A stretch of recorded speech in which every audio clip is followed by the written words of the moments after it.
Hey, welcome back.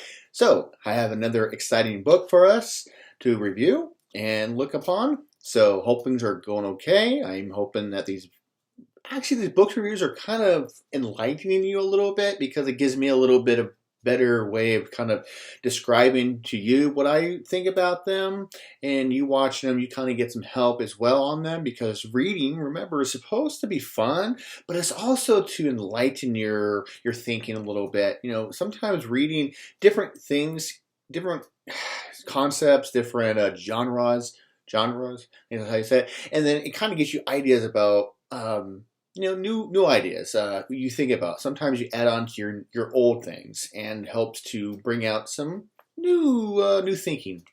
Anyway, so I have an interesting book for you. It's called Leading for Growth, and it's by Ray Davis. And he is actually, this is about a 2007 book, was written, and let's see, it's about 100, let's say about 200 pages. So it's not a bad lengthy book. It does go into a lot of depth and some stuff, and a lot of good quotes in here that I like to have. But anyway, if you don't know a lot of the banking systems that you exchange your money, he took over the regional South UPank Bank. So UPank Bank is it's a national bank, and he took it over because it was kind of running, some kind of problems were going on to it, and he took it over in, I think it was 1994. So it's pretty little bit outdated, but he called it the world's greatest bank, and a lot of people didn't believe that because the bank didn't have a good repertoire. And so how did Ray Davis change this aspect, this thinking, and to make this one of what he calls it, the greatest bank, the world's greatest bank? So I think leading for growth kind of says that discipline always starts at the top, and then it falls down, and then you have to get back up and keep going. And a lot of it has to deal with something with that D word. Now, the D word is the discipline word, is what he calls it in his book. And it's not, discipline is not really a button you can shut off. And discipline is always with you in your life, because it keeps you going. It's kind of like one of those. It kind of teaches you manners a little bit, and manners is like how you treat everybody else and yourself. Like you're at the dinner table and you put the napkin in your lap and you have your silverware and you don't put your elbows on the desk, and you eat. That's manners. You get up, you push in your chair when you want to exit to show manners, and maybe open the door for somebody to say thank you. And those are proper manners. And discipline kind of shows that too.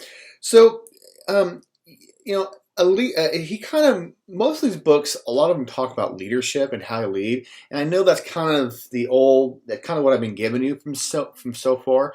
But it will start to diverse a little bit. But anyway, let's go ahead and go over this book a little bit. You have to have a vision. And I think when he started, he wanted a vision for this company to make it the world's greatest bank. And leaders have a vision. They're in charge. And sometimes when you set something in motion, you can go too much into it. And he coins this term. It's called the rubber band syndrome. Like a rubber band, you stretch a rubber band, and it's kind of like a yo-yo effect. And let's say you wanted to be, let's say for example, you want to go to the gym, and maybe you wanted to get weight loss. You want to lose some weight. And here's what happens sometimes. You go to the gym, you run, whatever you're going to do, right? And then you lose 30 pounds. Let's say you lose your weight. Well, the rubber band effect says that if I lose that weight, I'm losing that weight, what happens is that sometimes you start to forget that, and then you kind of stretch back and you gain that weight back. And that's a rubber band. That's kind of like a rubber band effect. This yo-yo effect, if you want to call it that. And you kind of, when you stretch people so far, sometimes they come back. And some people's behavior or people's work ethic or something like that, performance only stretch so far. We all think progress is measured, right? Sometimes our progress gets stretched so much, and then we just don't have a lot of energy to continue sometimes. And then we get kind of burnt out. And then we start to come back. And I think that's kind of what he's making the point in the book, is that you can stretch your people so much in their performance, but sometimes they're going to be almost burnt out. And you're expected way too much. So there's always a balance. And change is perceived. Change is perceived as either good or bad. And he says there's no third door. So if you want to change something, like change this bank was kind of run down. It's called the UPenn Bank, the world's greatest. And what he's trying to do, he kind of converted is that, you don't have really a third option. You're either good, you're bad, but there's no third door. No, I agree with that. I mean, yeah, good and bad, there's no middle. You can't be good and evil at the same time. So it has one or the other, right? So, and he says that in his book that you don't want to declare victory soon. You don't want to declare victory too soon, because sometimes you can do something and to make something really a success, but then all of a sudden, I'm done. Well, you're not done. It's still going to continue. And that's how life works a little bit. It's like, well, I'm done being a parent. Well, no, you're not. You're done being a student. You might not. I'm done being an employee. You might be not. I'm done learning. No, you're not. You're still learning. There's no victory. Don't say victory too soon. And it really starts with your accountability as a person. And I think, with a leader, what he did with this bank is that, he was trying to change the culture.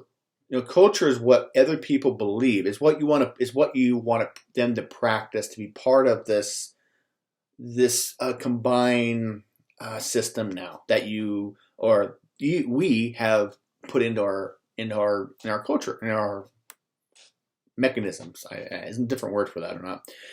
And a title doesn't give you, it only gives you a certain amount of authority. Like we talked about this in other review books. The authority, what you have on your head is like, yeah, I'm a manager, CEO, I'm a teacher, I'm a coach. Well, I'm a police officer. That authority only goes so far. It can only be used so much. And really, you have to have, in a job setting, you really need to have a sense of humor.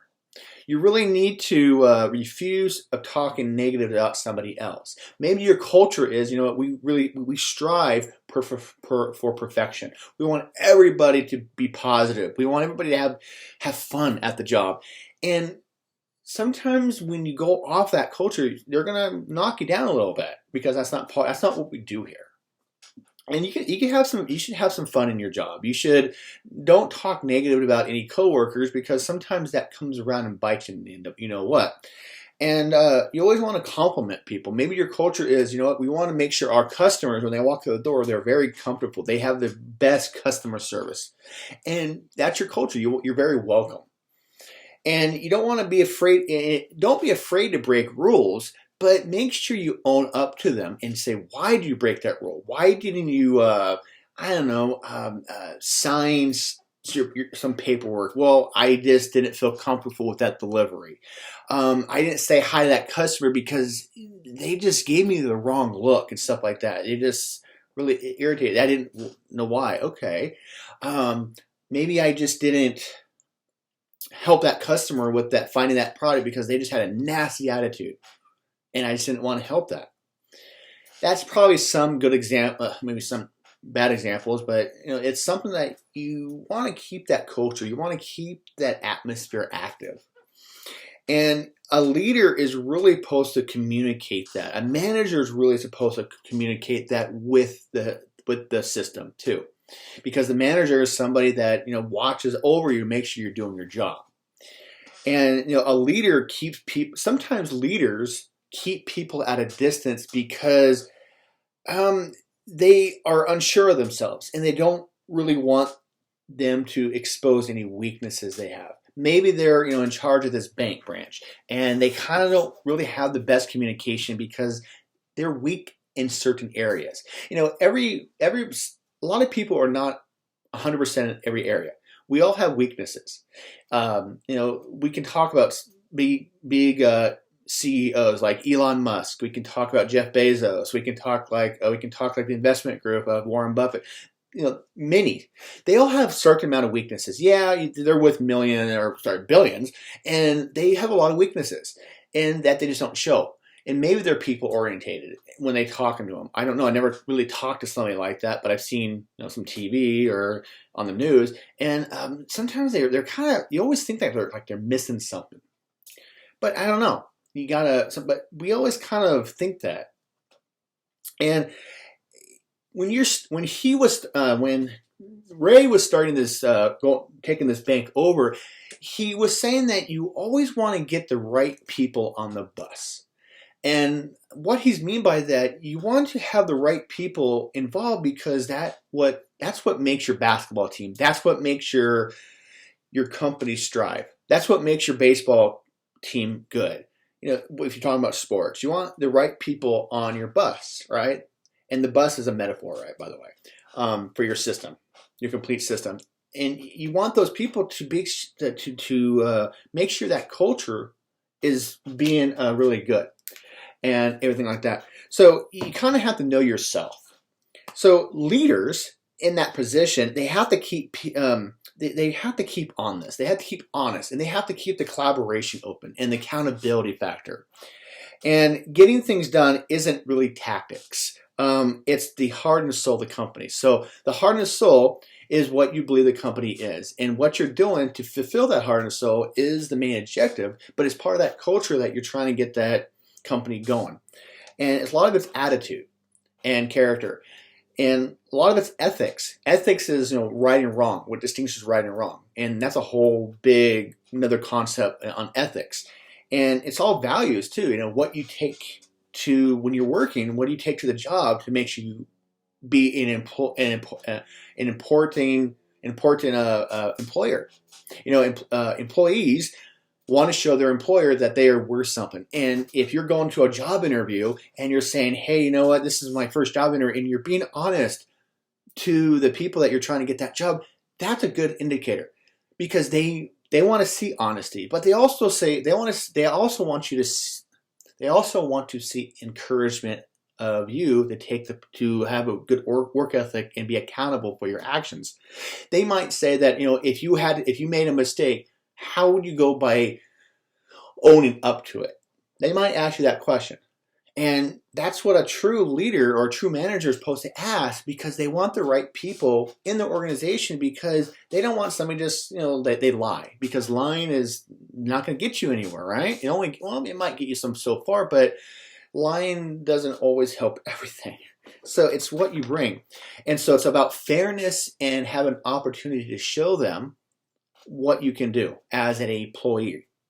So that's always that accountability factor. And that's kind of what he talks about this. And in that company, they talk about checks and balances. Checks and balances is kind of, hey, is this person doing his job? Okay, good. Is it balancing the organization? Is what I need to see? Good.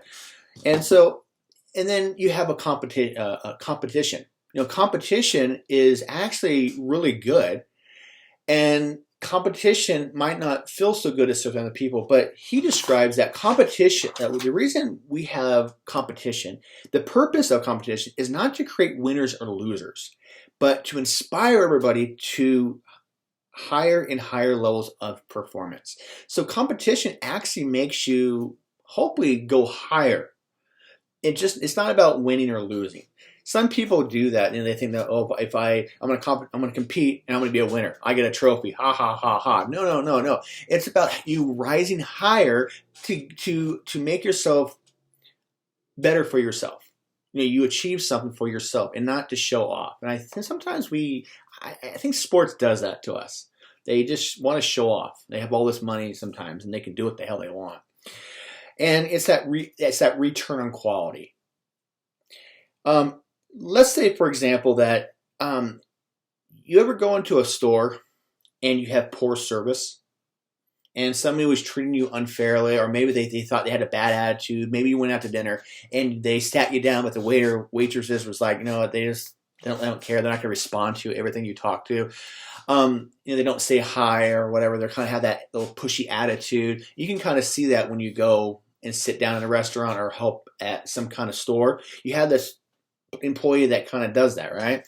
Well, maybe that is not their fault. They just have a bad day, but sometimes it could be the manager's fault, because the manager is the one that teaches those values and the culture that they're supposed to train their employees. And sometimes that's just how it goes. So the manager didn't really communicate those values to them the best way.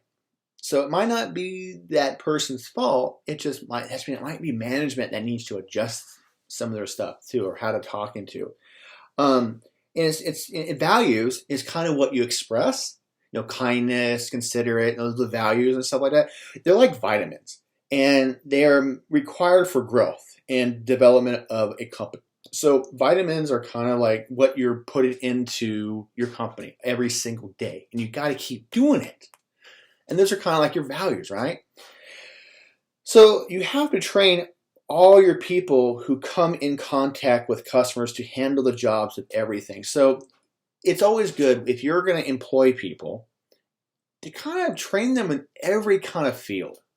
Sometimes you have people that only know this certain spot, and they know this certain spot, but if you go talk to this spot, they don't know what this spot is doing, or the customer wants or needs.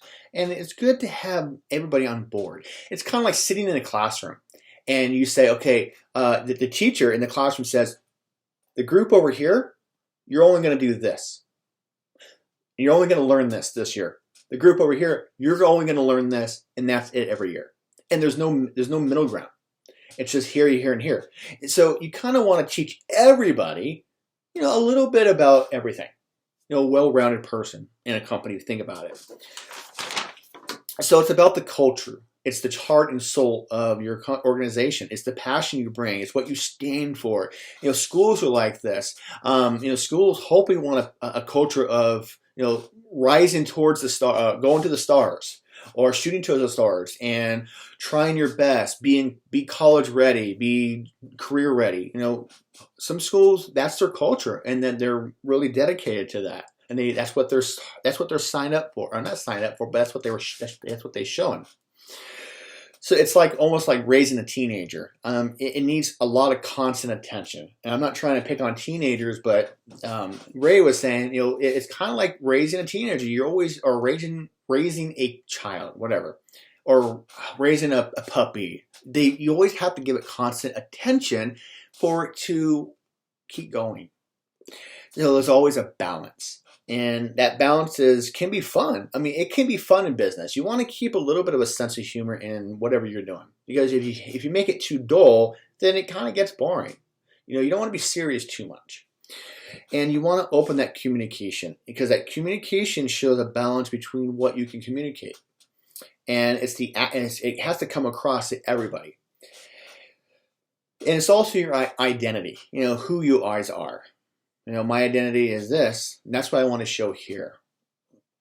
And think of it like growth tends to create problems. That is, there's small companies that lose sight of who they are. So what he's trying to say here is that growth is very incremental.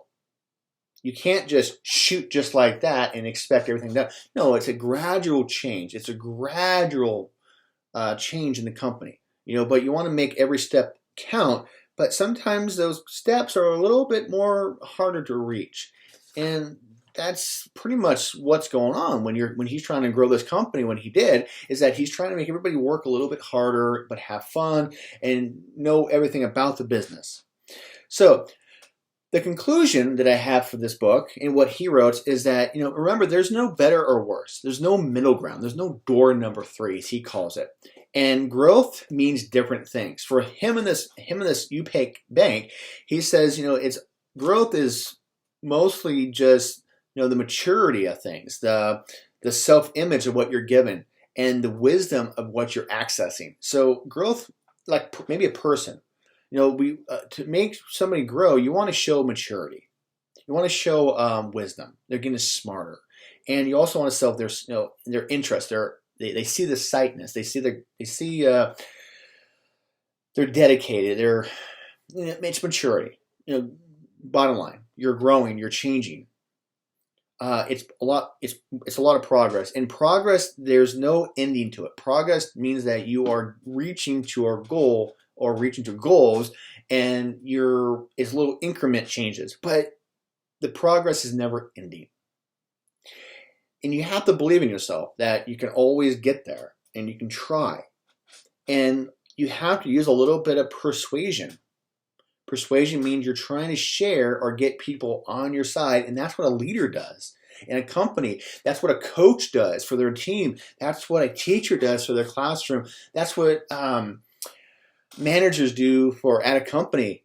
They try to make sure that they're persuading that their employers or employees to, this is what we do, and that's who they are, and that really is going to show how the bank performs, or in that case, that's the bank in this book.